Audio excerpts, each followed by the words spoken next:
إن الحمد لله والصلاة والسلام عليك يا رسول الله وعلى آله وصحبه وبارك وسلم.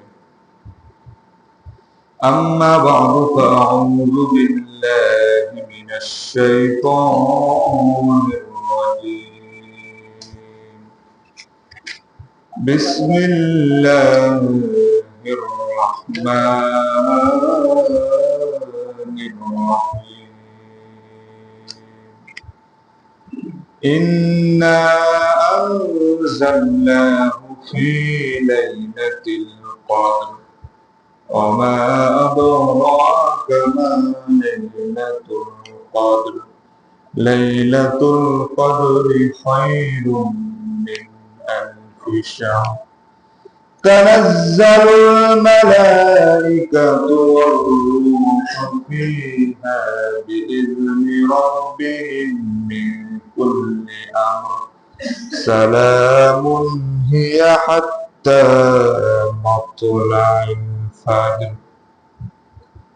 وقال تعالى في شان حبيبه إن الله وملائكته يصلون على النبي يا أيها الذين آمنوا صلوا عليه وسلموا تسليما. اللهم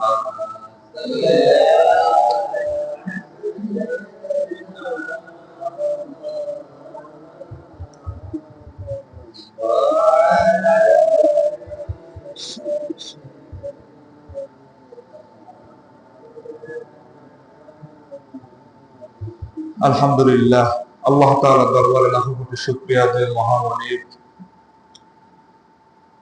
সর্বশ্রেষ্ঠ মাস পবিত্র মাহে রমাদানের এই 20তম রমাদানের রোজায় জুমার দিনে আল্লাহ তাআলা মসজিদে এসে কোরআন এবং হাদিস থেকে দিনে কিছু আলোচনা শোনার বলার তৌফিক যে মালিক দান করিয়াছেন, সেই মালিকের দরবারে আমরা সকলেই কালিমাতুর শুকর আদায় করি, সকলেই বলি আলহামদুলিল্লাহ। দুরূদ ও সালাম সরওয়ারে কায়নাত দো জাহানের বাদশাহ ইমামুল মুরসালিন শাফিউল মুযনিবিন রাহমাতাল লিল আলামিন জনাব মুহাম্মদ রাসূলুল্লাহ সাল্লাল্লাহু আলাইহি ওয়াসাল্লাম। সম্মানিত মুসলিম, আমরা গত জুমা আলোচনা শুনতেছিলাম যাকাত সম্পর্কে। যাকাত আমরা বলতেছিলাম যে পাঁচ সম্পদের উপরে যাকাত ফরজ হয়, সমস্ত সম্পদের উপরে যাকাত ফরজ হয় না। তার মধ্যে 1 নম্বর হলো সোনা এবং রূপা।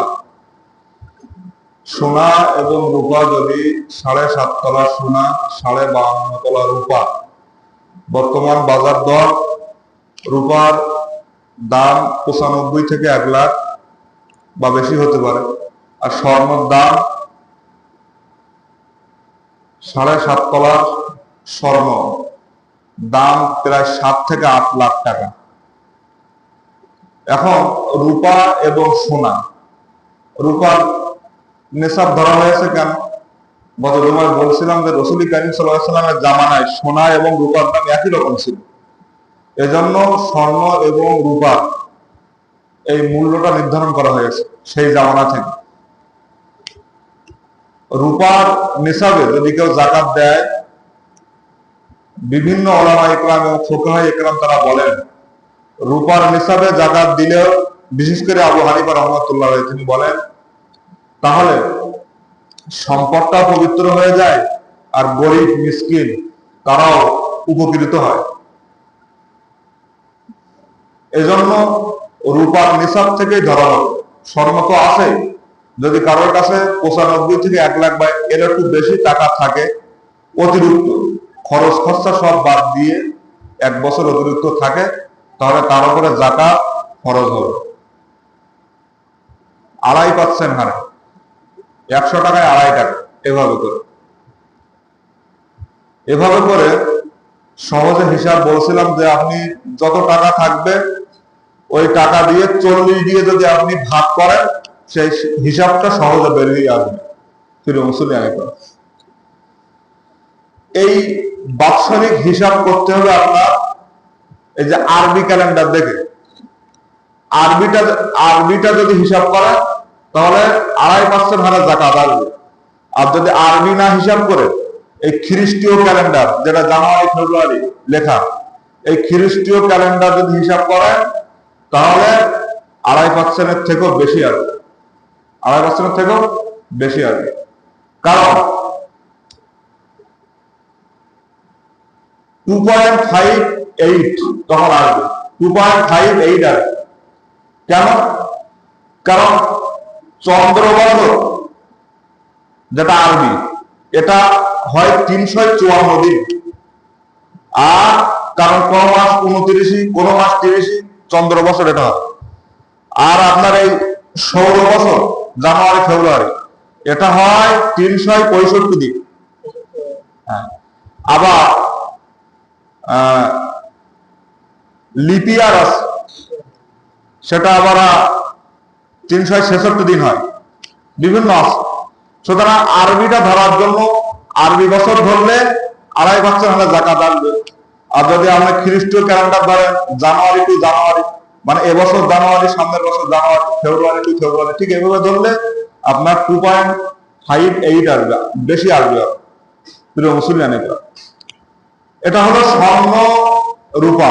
দ্বিতীয় নম্বরে, যদি কারোর কাছে নগদ টাকা থাকে, নগদ টাকা কেমন, ওই সোনা রূপা যে দাম, ওই পরিমাণ যদি নগদ টাকা যদি কারোর থাকে, সেটা ব্যাংকের অ্যাকাউন্ট হোক, ডিপোজিট হোক, সেভিংস হোক, যত অ্যাকাউন্ট আছে, স্বর্ণ এবং রূপা যে দাম ওই অনুযায়ী যদি টাকা থাকে এবং সেটা খরচ খরচা বাদ দিয়ে যদি ব্যাংকে জমা থাকে, তার উপরে কি আসবে? জাকাত আসবে। প্রিয় মুসলিম, 3 নম্বরে আমল তিজারা, ব্যবসায়ী পণ্যের উপরে জাকাত আসবে। ব্যবসায়ী পণ্য কেমন দেখেন, নাজিরগঞ্জে বহু দোকান আছে, কাপড়ের দোকান আছে, আছে কিনা? যত দোকান আছে, এই দোকানে যতগুলো মাল রয়েছে, ওই মালগুলো আপনার হিসাব করতে হবে। হিসাব করার পরে তারপরে যত টাকা আসবে 2.5% হারে জাকাত দিতে হবে। ব্যবসায়ী পণ্য, কথা বুঝে আসছে?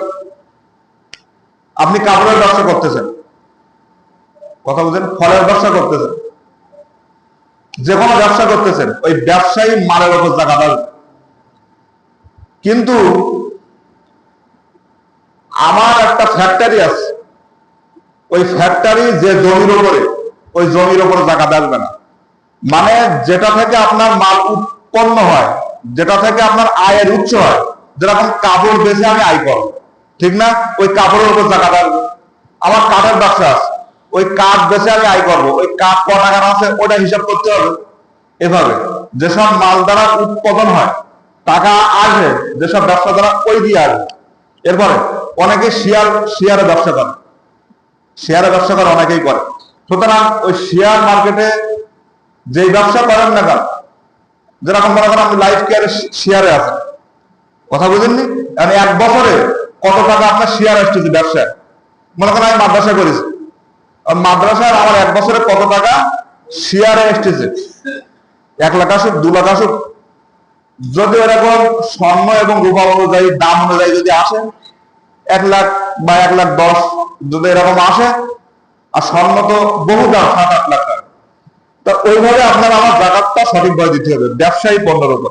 এটা 3 নম্বর, ভাই খুব খেয়াল করে শুনবেন। 4 নম্বরে বাহিমাতুল আনাম, গবাদি পশু, পশুর উপরেও জাকাত আসে। কিন্তু পশুর আবার অনেক শর্ত রয়েছে। যেমন যদি কারো 5টা উট হয়, এসব নেই এদিকে, তারপর আমি বুঝাচ্ছি আপনার। হাদিস তো বলতে হবে নাকি, যেটা হাদিসে আসে, যেখানে থাকুক না থাকুক সেটা বলতেই হবে। 5টা উট যদি কারোর থাকে, তাহলে একটা ছাগল জাকাত দিতে হবে, খুব ভালোভাবে বলবেন। এরপরে 30টা গরু যদি কারোর থাকে, 30টা গরু, তাহলে একটা বাছুর জাকাত দিতে হবে। এরপর এগুলো নেই এদিকে কারণ, 40টা ছাগল থাকলে, ভেড়া থাকলে আপনার একটা ছাগল জাকাত দিতে হবে। 1 বছর অতিবাহিত হতে হবে, কিন্তু সমস্ত জিনিস আপনার 1 বছর অতিবাহিত হতেই হবে। এগুলো আবার থাকলেই হবে না, লালন পালনের আবার একটা বিষয় আছে। যদি এইসব পশুগুলা জমিনে ঘাস টাস খায়, আপনার খরচ হয় না, কোনো খরচ নেই আপনার, শুধু জমিনে চরম ভূমিতে সারা ঘাস টাস খাচ্ছে, তাহলে ওই পশুর উপর জাকাত আসবে। আর যদি কি আপনার খরচ খরচা হয়, এখন তো গরুর ফ্যান দিতে হয়, ভুসি কিনতে হয়, ভুট্টা কিনতে হয়, তাহলে জাকাত আসবে না। আর এখন এগুলো আমাদের করতেই হয়, গরু পুষ্টি গেলে আপনার বহুত খরচ, ওতে জাকাত আসবে না। কিন্তু যদি কেউ গরুর খামার করে, কথা বুঝে আসছে, গরুর খামার তো দুধ আছে কিনা, আছে না নেই, তাহলে জাকাত আসবে। যদি কেউ পোলট্রির খামার করে, ওতে জাকাত আসবে, কিন্তু ওটা পশু হিসেবে আসবে না। ওই ব্যবসায়ী মাল, ব্যবসায়ী পণ্যের যে হিসাব, ওই হিসাবে আসবে, কিন্তু পশুর হিসাবে আসবে না। প্রিয় মুসলিম, 5 নম্বরে ফসলের জাকাত আছে। ফসলের জাকাত যেটাকে বলা হয় ওসর, এই ফসলের জাকাত কেউ দেয় না আমাদের এলাকায়। কেন? কোনো জায়গায় সেরকম কেউ দেয় না, সুতরাং এসব হারাম হচ্ছে। এই যে পাশে ধান আছে, গম করতেছেন, ধান করতেছেন, শস্য করতেছেন, সবগুলাই হারাম যদি ফসলের জাকাত কেউ না দেয়। ফসলের জাকাত দেওয়া খরচ, এটা কোরআন আয়াত, এটা কের আয়াত? কোরআন সূরা তাওবার ভিতরে আছে। প্রিয় মুসলিম, ফসলের জাকাত আপনি কিভাবে দিবেন?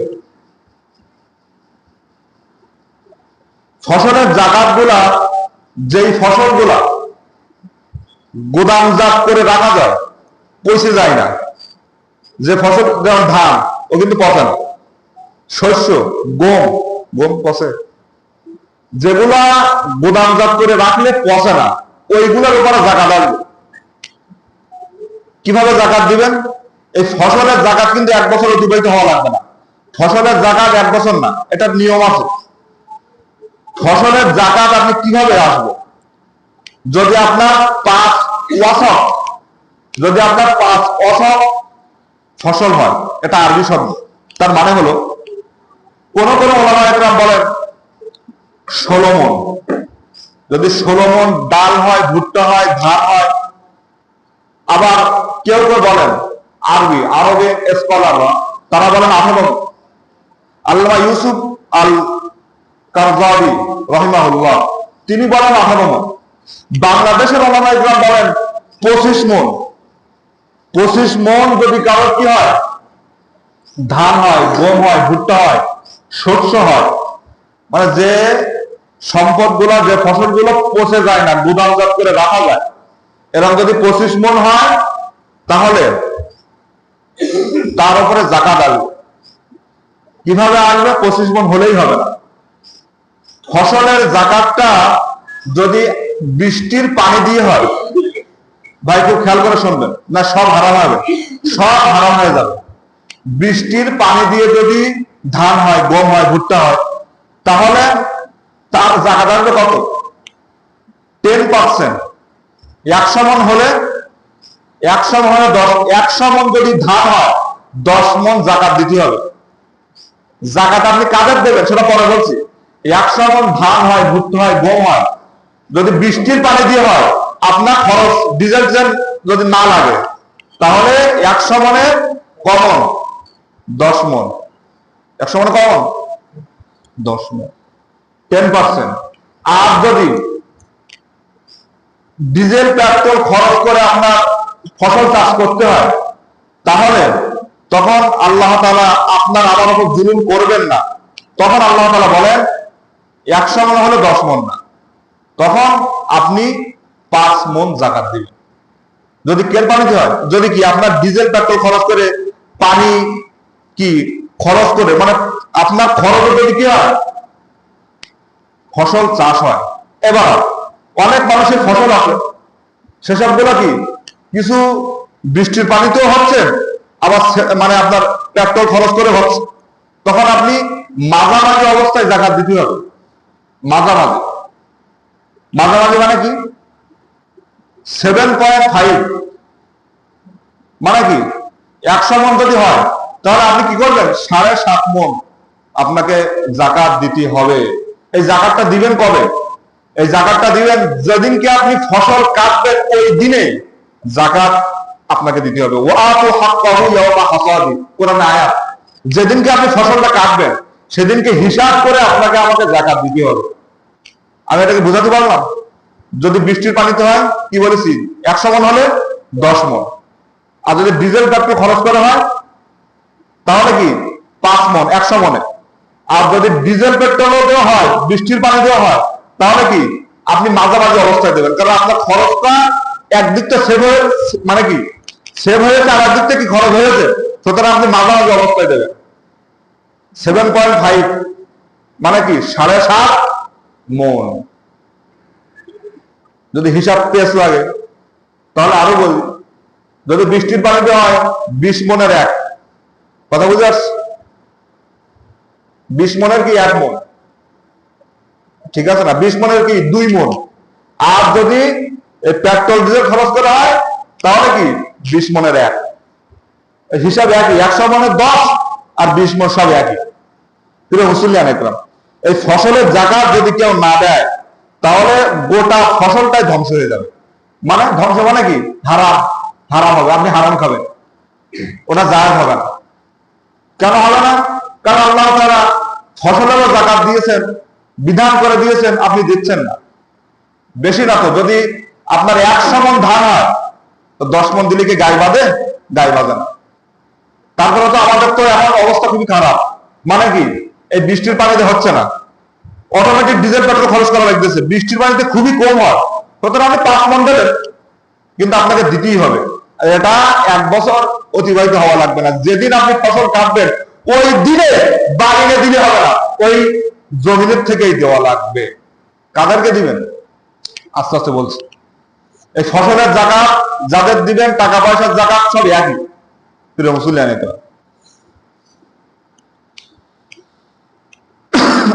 যাকাত আপনি 8 শ্রেণীর মানুষদেরকে দিতে পারবেন। কয় শ্রেণী বলেন? সবাই বলেন, কথা বলা না কেন? কয় শ্রেণী? 8টা খাতে আপনি যাকাত দিতে পারবেন। এই 8 খাত বাদ দিয়ে অন্য জায়গায় দিলে আপনার যাকাত হবে না, ওটা দাম হবে কিন্তু যাকাত আদায় হবে না। না না, কথা বুঝে আসছে? খুব গুরুত্বপূর্ণ। 1 নম্বর, খুব ভালোবাসেন, সূরাতুত তাওবায় 60 নম্বর আয়াত, কোরআনুল কারীমের 9 নম্বর সূরা, সূরা তাওবা 60 নম্বর আয়াতে এই আয়াতটা আল্লাহ তাআলা কোট করে দিয়েছেন যে আপনি কয় খাতে যাকাতের সম্পদ ব্যয় করতে পারবেন। 1 নম্বর, ইন্নামাস সাদাকাতু লিল ফুকারা। ফকির, ফকির কারে বলে? ফকির কারে বলে? ওই যে ভিক্ষা করতে ফকির, ফকির কারে বলে তাও আপনাকে আমাকে জানতে হবে। ফকির আমার জ্ঞান মতে, আমার মতন কবা পড়া মানুষের এতেও ফকিরি কাটা ধরা পড়ে। কিভাবে? যদি বলেন কিভাবে, ফকির বলা হয় তাদেরকে যারা নিজে চলতে পারে, পরিবারকে চালাইতে পারে না। বলেন, সবাই বলেন, যারা যারা নিজে চলতে পারে, পরিবারকে চালাতে পারে না। একটা ইমাম কি করে? ও নিজে চলতে পারে, এই 7,000 টাকা নিজে চলাবে, পরিবারকে চালাতে পারবে না। পারবে? বলেন, বলেন না কেন পারবে? ফকির তাদেরকে বলা হয়। তার মানে আমি আমার দিকে নিচ্ছি এমনটি নয়, আপনি এমন মানুষের দিকে যাকাত দেবেন যে নিজে চলতে পারতেছে কিন্তু কি পরিবারকে না চালাতে পারতেছে না। এই সমাজে বহুত মানুষ এমন আছে খুব সুন্দর টুপি পরে, আমার মতো একটা গাড়ি চালাচ্ছে, এখন যদি বলেন হুজুর আপনার এই গাড়িটার দাম প্রায় 2 লাখের উপরে, তাহলে তো আপনি বড় আপনার যাকাত খরচ। বেটা না, ব্যবহার করা জিনিসের উপর যাকাত আসে না। এই গাড়িটা আমার প্রয়োজন, ব্যবহার করা জিনিসের উপর যাকাত আসে শুধু সোনা আর রূপা, এছাড়া দ্বিতীয় কোন ব্যবহার করা জিনিসের উপর যাকাত আসে না না না। কিন্তু একটা কথা আছে, আপনার লাগবে একটা গাড়ি, আমার একটা গাড়ি লাগবে, আমি আর একটা গাড়ি কিনে বসে রয়েছি, কথা বুঝেন? ওটা আমার প্রয়োজনের বাহিরে। একটা গাড়ি আছে, আমার মনে করেন একটা গাড়ি আমার আছে পালসার, আমি আর একটা ওই যে ভার্সন 2 কিমি আছে, এফজেড একটা কিনে বাড়ি ফেলায় রাখি, কোনো জায়গাটা আসবে, কারণ আমার প্রয়োজনের বাইরে আমি কিনলাম কেন? সুতরাং আমার এই গাড়ির উপর জায়গা আসবে না। তাহলে ফকির বলা হয় কার? ভাই টাইম নষ্ট হয়ে যাচ্ছে বেশি, এভাবে বুঝার দিলে অনেক সময় চলে যাবে। কেউ না বুঝতে পারলে আমাকে বলবেন, যে হুজুর এর উপর জাকাত আসবে কিনা, ওর উপর জাকাত আসবে কিনা, আমি সব বলবো। তাহলে ব্যবহার করা জিনিসের উপর জাকাত আসে না। ফকির বলা হয় যে নিজে চলতে পারেন, অন্য ফ্যামিলিকে চালাইতে পারে না। সমাজে অনেক মানুষ আছে আতর সেনমাকে বাইরে ঘোরে, তার পরিবার সম্পর্কে আপনি জানেন না, তার পরিবার খুব কষ্টে আছে, আপনি এটা খোঁজ নিয়ে আপনাকে জাকাত দিতে হবে। কথা বুঝে আসছে? জাকাত যারা দিবেন তারা কি আপনার বাড়ি এসে, জাকাতের লোক এসে আপনার বাড়ি এসে বলবে জাকাত দাও না, আপনার উচিত তাদেরকে খোঁজ নিয়ে জাকাত দেওয়া। এটা নবীজির সুন্নাত।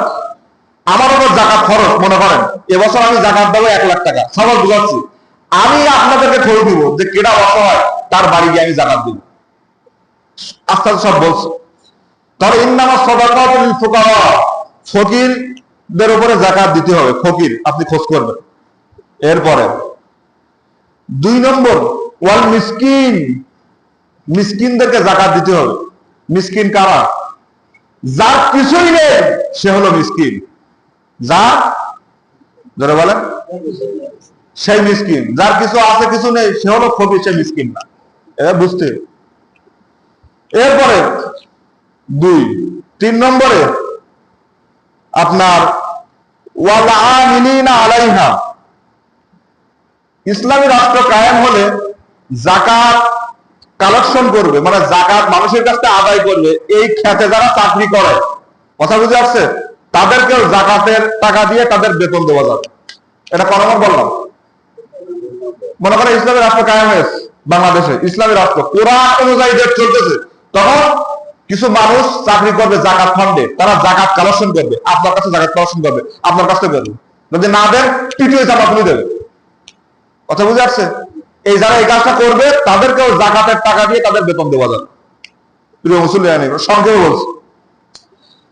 4 নম্বরে ওয়াল মুআল্লাফাতি কুলুবুহুম, অমুসলিম যারা মুসলমান না, তাদেরকে জাকাতের টাকা দিলে যদি ইসলামের দিকে আকৃষ্ট হয়, তাদেরকেও জাকাতের টাকা দেওয়া যাবে। গণহারে না, গণহারে না। মনে করেন 2-1 মানুষ তাদেরকে জাকাতের টাকা দিলে, অমুসলিম যারা মুসলমান না, দিলেও তারা কি আসবে, ইসলামের দিকে ধাবিত হবে, ইসলাম ধর্ম গ্রহণ করবে, তাদেরকেও জাকাতের টাকা দেওয়া যাবে। খুব ভালোভাবে বুঝলেন। প্রথম বলেছি কি? ফকির। দ্বিতীয় মিসকিন। তৃতীয় কি বলেছি? ওয়াল আমিলিনা আলাইহা, যারা জাকাত কালেকশন করবে তারা, তাদেরকে। 4 নম্বর কি বলেছি? ওয়াল মুআল্লাফাতি কুলুবুহুম। 4 নম্বর বলছি ইসলামের দিকে ধাবিত হবে, অমুসলিমদেরকে জাকাতের টাকা দেওয়া যাবে। ওটা বলেছি 4টা, 8টা খাতে দেওয়া যায়, এখন 8টা বাকি। 5 নম্বরে ওয়াফির রিকাব, দাস মুক্ত। দাস মুক্তর প্রথা আমাদের দেশে নেই, সুতরাং বিভিন্ন ফুকাহা ইকরাম তারা বলেন যারা অন্যায় ভাবে জেলের ভিতরে বন্দী রয়েছে, অন্যায় ভাবে, ছিল না অনেক মানুষ, ছিল কিনা? কোনো অন্যায় করি নাই, টুপিটা পাস করে না, গোল হয়েছে, ও ধরে নিয়ে গেছে, ও জামাত আছে কিনা? অন্যায় ভাবে যারা জেলের ভিতরে রয়েছে, জাকাতের টাকা দিয়ে তাদেরকে ছাড়াই আনা যাবে। এই দাস মুক্ত, এটাও তারা ব্যবহার করেছেন বিভিন্ন ওলামা ইকরাম, বিভিন্ন ফুকাহা ইকরাম।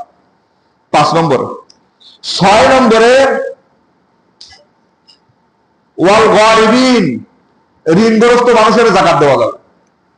এখন যদি আপনি এটা এই অর্থে নেন যে ঋণগ্রস্ত তো সবাই, ঋণ বাদ দিয়ে কেউ বাকি নেই, তার মানে এমনটি নয়। ঋণগ্রস্ত মানে এমন যে জমি জায়গা বিক্রি করলেও ওই ঋণ শোধ হবে না, এমন ব্যক্তিকেও জাকাতের টাকা দেওয়া যাবে। খুব ভালোভাবে বুঝেন ভাই। 6 বলছি। 6 নম্বর, 7 নম্বরে ওয়াফি সাবিলিল্লাহ, আল্লাহর রাস্তায় যারা রয়েছে, যেমন ফিলিস্তিন, যেমন গাজায় মুসলমানদেরকে মারা হচ্ছে, কথা বুঝে আসছে? এরপরে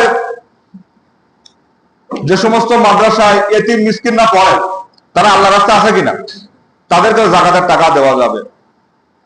ওয়াবনিস সাবিল, সর্বশেষ এবং 8 নম্বর মুসাফির। মুসাফির যদি বাইরের দেশ থেকে আসে, এসে কি যাওয়া আসার কোনো খরচ নেই, খুব বিপদ মুসিবতে আছে, তাদেরকেও জাকাতের টাকা দেওয়া যাবে। এখন বলেন, এখানে কি মসজিদের নামাজ, যে কোনো মসজিদে জাকাতের টাকা দেওয়া যাবে? কোন মসজিদে যদি জাকাতের টাকা কেউ দেয় ও জাকাত হবে না। কোন মাদ্রাসা বানানোর কাজে যদি জাকাতের টাকা দেয় ও জাকাতের টাকা দিলে সে একদম শেষ। কথা বুঝে আসছে? এই 8টা খাত, না না, হ্যাঁ, এই 8টা খাতে আপনি জাকাত দিবেন। আর একবার বলি, ইন্নামাস সাদাকাতু লিল ফুকারা, ফকির, ওয়াল মাসাকিন, মিসকিন, ওয়াল আমিলিন, এরপরে কি যাকাত কালেকশন যারা করবে তাদেরকে, ওয়াল মুআল্লাফাতি কুলুবুহুম, এরপরে যারা কি অমুসলিম তাদেরকে যাকাতের টাকা দিলে ইসলামের দিকে ডাক দিতে হবে। ওয়াফির রিকাব, দাস মুক্ত যেটা বললাম। ওয়াল গারিমিন, ক নম্বর এটা? ওয়াল গারিমিন মানে কি? ওয়াল গারিমিন মানে হলো ঋণগ্রস্ত, যারা ঋণী। ওয়াফি সাবিলিল্লাহ, যারা আল্লাহর রাস্তায় আছে। অবনিস সাবিল, যারা মুসাফির। এই 8টা খাতে জাকাত দেওয়া যাবে। এই 8 খাত বাদ দিয়ে অন্য কোনো খাতে জাকাত দিলে জাকাত হবে না। প্রিয় মুসলিম একরাম,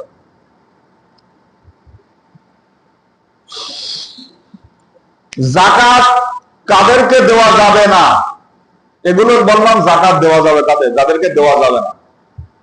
1 নম্বর, রসুলের বংশধর। রসুলের বংশধর আছে না? আছে,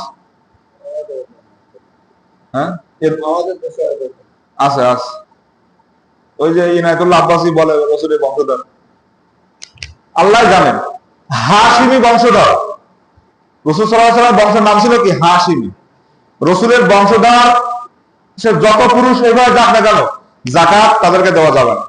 2 নম্বরে, কাফেরদেরকে গণহারে জাকাত দেওয়া যাবে না। একটু আগে বললাম না, যারা আকৃষ্ট হবে তাদেরকে দেওয়া যাবে।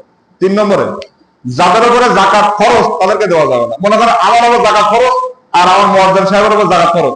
মুয়াজ্জিনে বললাম কি, চাচা আমার টাকা দিলেন, আপনার টাকা হইল। ওনার উপরে জাকাত খরচ, আমার উপর খরচ। আমি বললাম কি, বাইরে ঘাটে গিয়ে লাভ কি? ও আপনারটা আমি দেয় আর আপনারটা আমার দেয়, হয়ে গেল। এরকম জাকাত দেওয়া যাবে না।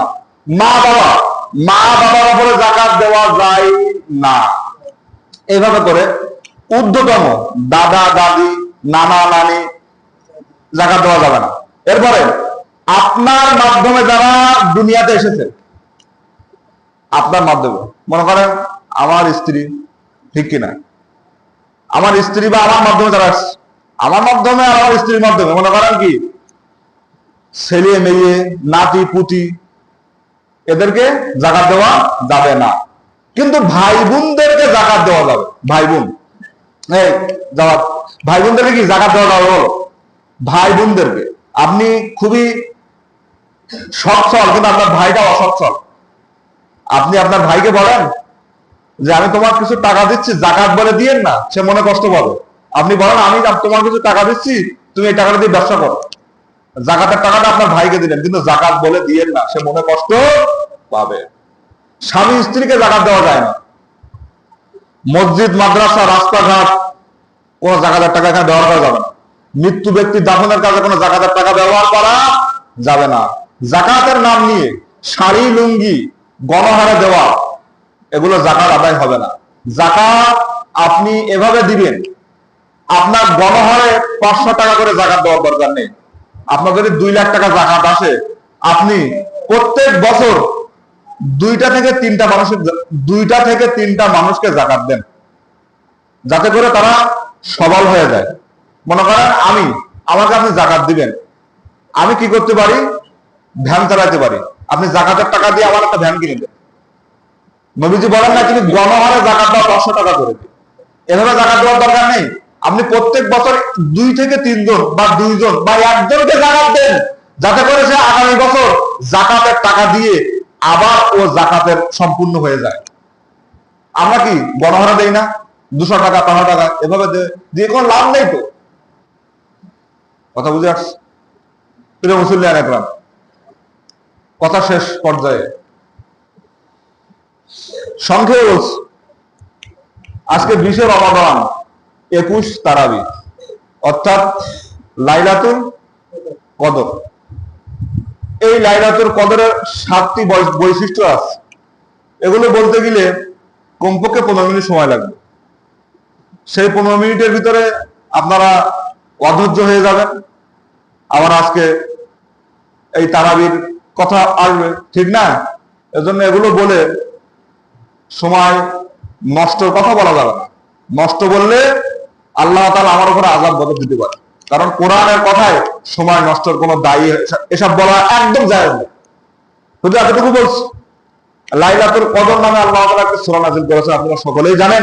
ইন্না আনজালনাহু ফি লাইলাতুল কদর, নিশ্চয়ই আমি কদরের রাতে কোরআন নাযিল করেছি। ওয়া মা আদরাকা মা লাইলাতুল কদর, আল্লাহ নবীজিকে বলছেন, হে নবী, কদর সম্পর্কে আপনি কিছু জানেন? কাকে বলছেন? আল্লাহ নবীজিকে বলছেন। আল্লাহ নিজেই আবার এই প্রশ্নের জবাব দিয়েছেন। লাইলাতুল কদর খায়রুম মিন আলফি শাহর, কদর মানে হলো 1000 মাস ইবাদত বন্দেগীর চেয়ে উত্তম রাত্র হলো কদরের রাত্র। সুবহানাল্লাহ। তানাজ্জালুল মালায়েকাতু ওয়ার রূহু ফিহা বিইজনি রাব্বিহিম মিন কুল্লি আমর, এই কদরের রাত্রে কি হয় জানেন?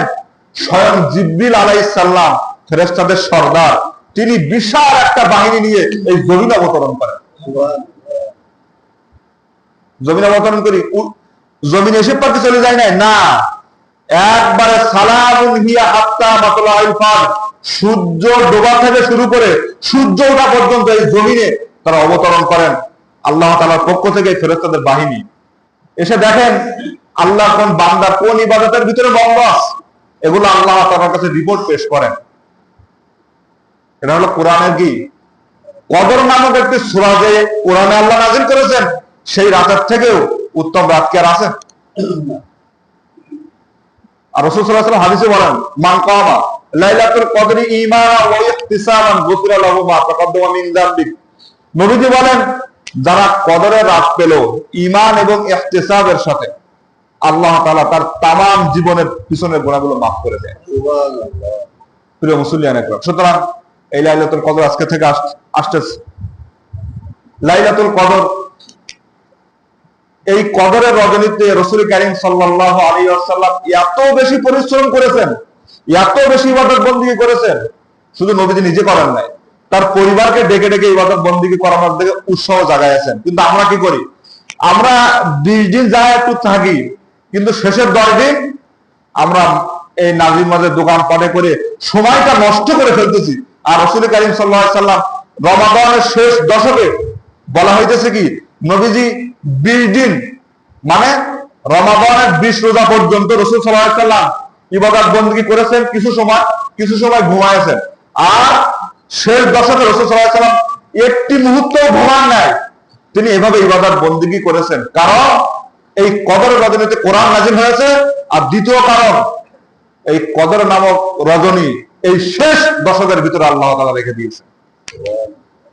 সুতরাং এই শেষ দশকে আমরা কি করবো? মার্কেটে ঘুরবো, আর কি ভাজাভুজো খাবো, আর কি করবো? তারাবি তো পরিমরুক নাকি, এইসব করে আমরা ঘুরি বেড়াবো। আর কবরে যাবো, মাটি তো চাপা আছে, আর অহুত পাহাড় পরিমাণ আযাব আল্লাহ কবরে দেবে। তাই তো আমরা যা করি, তো এই নবীজির সাহাবাদের সাথে আমাদের সাথে আমাদের মিল নেই। আমাদের মিল শুধু টুপি দিই, টুপি মিল করতেছ, করো না, টুপি মিল করো, যত পারো টুপি মিল করো। নবীজির সুন্নতের সাথে মিল করো না, করো কার সাথে মিল? টুপি মিল। হাদিসে আসছে গোল টুপির কথা, আর এক হাদিসে আসছে যে টুপিটা মাথার সাথে লেগে থাকে, ঠিক না? আপনি পাঁচ কলি পাইছেন কোথায়?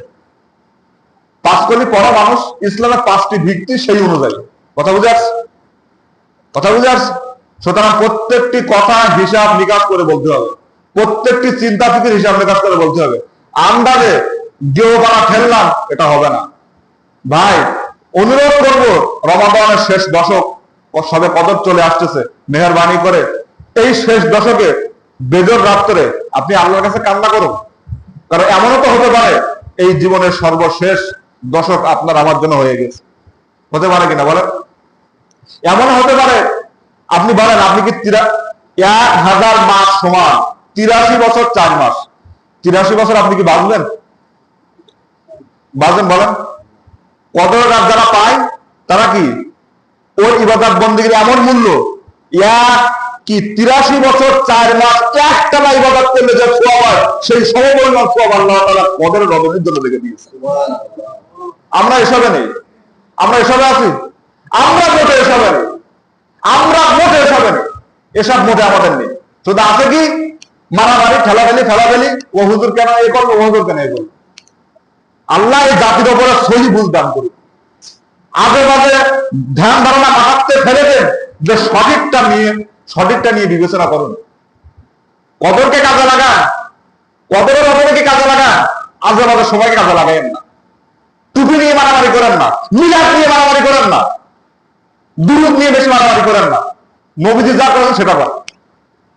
দুরুদ একটা পড়লেই হলো, দুরুদ ইব্রাহিম পড়লে হলো, সাইদুল ইস্তেগফার পড়লে হলো, তা আপনি দুরুদ মারামারি করেন কেন? আল্লাহ রাস্তে সব সমস্ত কিছু বাদ দিয়ে আপনি এটা করেন তো। এই এলাকা দেখেন, এলাকার দিকে এত খারাপ অবস্থা, এই শেষের দশকে কেউ মসজিদে সময় যায় না, দেয় নাজিগঞ্জে, দেয় এখানে সেখানে। আর নবীজি সাল্লাল্লাহু আলাইহি ওয়াসাল্লাম তিনি সারা রাত জেগেছেন, আর আপনি আমি সারা রাত জাগাতে পড়ে বলতে চান, বড় ফালাফালি লাগালাগি দিতে যাচ্ছে। এই জাতির উপর রহম গজব আরো বেশি হবে, ফসল বাড়বে, ঠিক কিনা, তরকারির দাম বাড়বে, ধানের দাম বাড়বে। প্রিয় মুসল্লিয়ান একদম, আল্লাহ তাআলা আমাদের সকলকে এই কদর রজনীকে সুন্দরভাবে ইবাদত বন্দেগীর মাধ্যমে কাটানোর তৌফিক দান করুন। ওয়া আখিরু দাওয়ানা আলহামদুলিল্লাহি রাব্বিল আলামিন। আসসালামু আলাইকুম ওয়া রাহমাতুল্লাহ।